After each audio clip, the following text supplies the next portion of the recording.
Today, we're going to explore the joy of making crumb blocks, and I will show you my method and how I do it. I keep my crumbs, little pieces, scraps, whatever I want that I want to call crumbs for the moment when I separate my scraps, in these little tiny tubs. And this one is green, and it's kind of full. So today we're going to make some green crumb blocks, and I'll show you and help you find out tips and tricks in case you want to make your own. When I find angled pieces like this, I just line them up, find out they'll work, and sew them. I'm not a perfectionist at it at all. And then I just take small pieces that I think could be friends and be nice to each other. Right now I'm separating tinier pieces to medium pieces. The long piece is a cutoff from when I made crumb blocks another time, and even though it's long with lots of little pieces in it, it's going to work in the middle of something, so I saved it.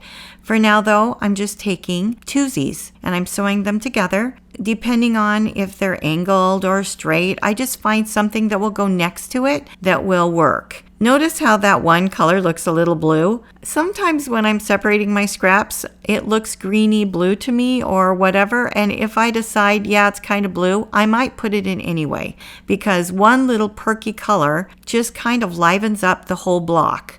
It's going to be great in there, so I left it. Right now I pressed them all open so I can see their new shapes.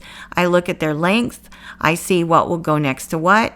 The happy thing about this is you cannot mess this up. It is yours. So whatever you want to go next to, whatever else you want is going to work for you. That's why crumb blocks are so fun and free.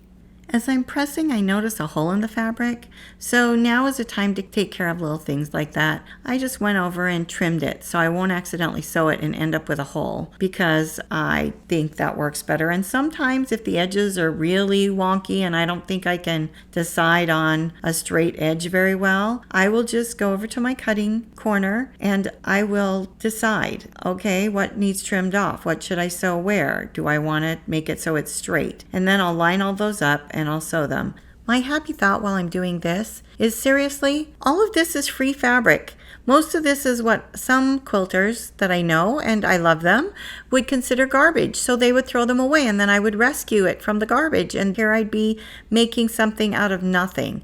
So I don't worry if I have some waste or throw out some whatever. You just don't have to be a perfectionist with this on any level, because this is all garbage that you are now making into beauty. And these blocks are totally saving their lives. You're saving this fabric's life. So as you're watching me, I just play. I turn it, I look, I pick up a piece of fabric, I put it back down, I decide what goes where, I take my scissors and trim it close enough. I'm over here going, okay, time to press this, and that's going to be way too much of that blue fabric. I'm going to cut it off. As the pieces grow and become bigger and bigger, then you just add to them enough to become sizable enough that you can sew two of them together. And you'll notice the little ruler to my right. That is how I decide. Do I need to sew that together and then put a strip on one side? It just helps me grow it to the proper size, because I like my blocks to be 6.5 inches. And I generally make monochromatic blocks that are 6.5 inches. Some people take all their different fabrics and put bright colors together. And I have actually done that before, and it is really cute, especially with black and white sashing to calm it down. But generally speaking, I'm happiest with monochromatic blocks, and later in the video I'll show you some fun ways to use these blocks and designs to play with them. Meanwhile, we just keep sewing, and you do angle upon angle and you straighten it out and you think, okay, that's curving weird. It's really good for your brain. This is like a puzzle, and they say that puzzles help your brain stay strong and able to think. I don't really like puzzles, but I really do like making these blocks. So if you are like me and you don't want to just sit and do a puzzle, then do a fabric puzzle and make these blocks, and it will help your brain to be smarter and happier. You just feel creative and you feel like you're saving the planet, because all this fabric is not going to waste. So there's no rhyme or reason. I was worried about even showing you how to do these, because it really is just about setting your spirit free and being creative and lining things up and letting them be green or blue or pink or whatever color you're deciding to work in. You just do little tricks. For example, this angled piece here and then also another angled piece to the other side. And it's going to just keep building it. And I kind of try to make rectangles to sew together because you do need to have straight sides that you can put together. But if it's a little short and you can't decide if you're wasting it, you can either add another piece of fabric to the edge of it or you can waste it. It's not going to matter.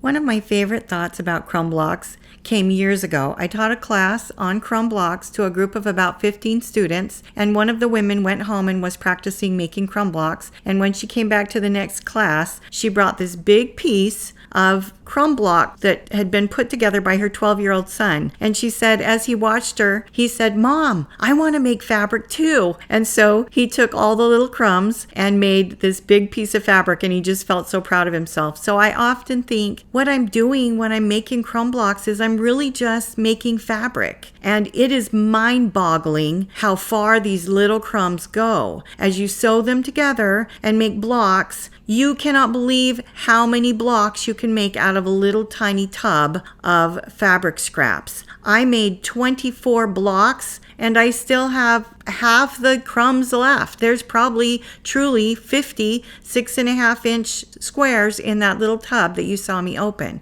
So this is valuable. When you put all the fabric together and make a wonderful green block of crumbs, you are actually saving money and you're producing something out of nothing, which is such a creative, amazing, beautiful feeling. As I sew on these tricky little corners and little pieces of fabric to bring it up to size, then I'm getting it ready for trimming, which is the most exciting part of making these blocks. Somehow, when you get it that size and you look at it, it doesn't look great, but you trim it and it's like a string block. All of a sudden, it is a work of art. It is a piece of beauty. I trim it around my 6.5-inch square and I get these squares ready to sew into multiple different quilts in multiple different ways. And I love to keep these on hand to pull out when I need something fun. So here they are. I've sewn 3 of them and they all have a different look to them and a different appeal. I like the little piece of bluey green I put in there that's really kind of blue in the camera, and so it just gives it a spark and a happiness and a piece of joy. And I'm going to use these in a project just so you can see how they add to the project and make it spectacular to look at. When complete, I store my crumb blocks in a tub that is labeled for Crumb Blocks. And these are novelty print ones, and they're pretty wild, but they will be so great made into a child's quilt. Yes, their edges sometimes have some bias, but I haven't found this to be a difficult problem. It's just the nature of a crumb block. I work with it, and it's not that hard. I love the monochromatic ones. I just get peace from putting them together. I have a cousin who wanted me to make her a little quilt to go beside her bed.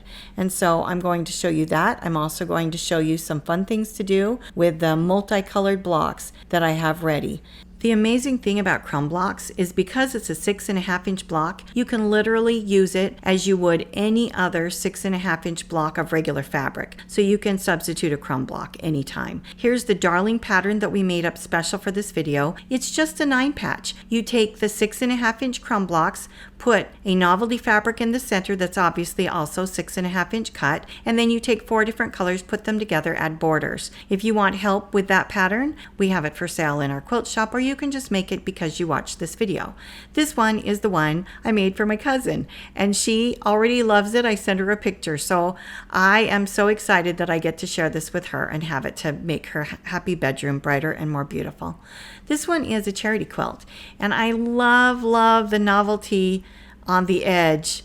It's just the sweetest. And so I took a little green, put it in the middle to hold it together, and then added the browns, the bright ones. Those are just novelty fabrics, and I just thought it would be fun for a child. And these greens, of course, are the ones I made from the bucket that I showed you. So half that bucket is now gone, and I'll be making some more because they're so fun to make.